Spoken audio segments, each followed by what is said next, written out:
jẹ́ olùdarí eré producer actor. Àṣàbí jẹ́ ọmọ kan tí mo fẹ́ràn gan mo nífẹ̀ẹ́ sí torí ó mọṣẹ́ ẹ̀ṣẹ́ continuity mi ni. Nígbà tí mo gbọ́ pàṣàbí lóyún inú mi dùn ó béèrè ọkọ ẹ̀ ó ní Portable why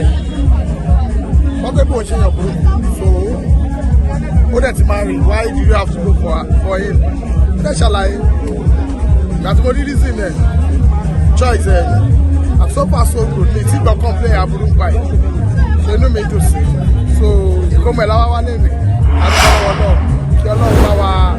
jẹ́ kọ́mọ tó lórúkọ kí a máa ṣọ̀kù kí a máa kú kí bàbá náà máa kú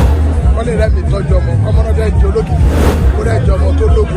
tó bá ṣàìsàn kí gbogbo nǹkan máa lọ déédéé. All right,